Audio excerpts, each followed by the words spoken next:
Smile വിദ്യാർത്ഥികൾ നടപ്പിലാക്കിക്കൊണ്ടിരിക്കുന്ന പദ്ധതിയാണ് എന്ത്? തണ്ണീർക്കുമ്പിൾ. തണ്ണീർക്കുമ്പിൾ എന്ന പദ്ധതി കൊണ്ട് എന്താ താല്പര്യം?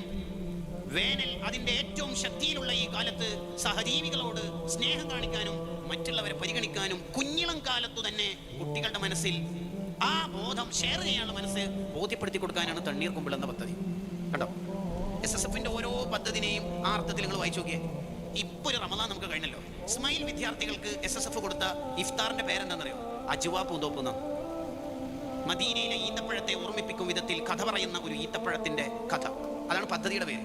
കുറച്ച് മുകളിലുള്ള ഹൈസ്കൂൾ വിദ്യാർത്ഥികൾക്ക് കൊടുത്ത ഇഫ്താറിന്റെ പേരെന്താണെന്നറിയോ? കാരക്കച്ചീന്ത് എന്നുള്ളതാണ്. ഇത്തക്കുന്നാറ വലോബിഷിക്കി തമ്ര എന്ന ഹദീസിൽ നിന്ന്. ഹയർ സെക്കൻഡറി കുട്ടികൾക്ക് കൊടുത്ത ഇഫ്താർ എന്ന പദ്ധതിയുടെ പേരെന്താ SSF കണ്ടതെന്നറിയോ? ഫർഹത്തൈനി ലിസ്വാഇമി ഫർഹത്താനി എന്ന ഹദീസ്. ഓരോ പദ്ധതി ഇങ്ങനെ രണ്ട് ഡിക്ഷണറി നോക്കിയിട്ട് ജമനി ചേച്ചിനോട് ചോദിച്ചിട്ട് ഇടുന്ന പദ്ധതി പേരല്ല കേട്ടോ, അങ്ങനെ ആരും വിചാരിക്കരുത്. മുത്താലിമീങ്ങൾക്ക് സെൻസോറിയം, ഹയർ സെക്കൻഡറി കുട്ടികൾക്ക് സ്റ്റുഡൻസ് ഗാല, ക്യാമ്പസ് കുട്ടികൾക്ക് ആർട്സ് ആൻഡ് സയൻസ് ആണെങ്കിൽ ക്യാമ്പസ് അസംബ്ലി, പ്രൊഫഷണൽ സ്റ്റുഡൻസ് ആണെങ്കിൽ പ്രൊഫ് സമ്മിറ്റ്, ഇങ്ങനെ ഓരോ കുട്ടികൾക്കും അതത് കാറ്റഗറിയിൽ വെച്ച് SSF പദ്ധതി നടപ്പിലാക്കിക്കൊണ്ടിരിക്കുക.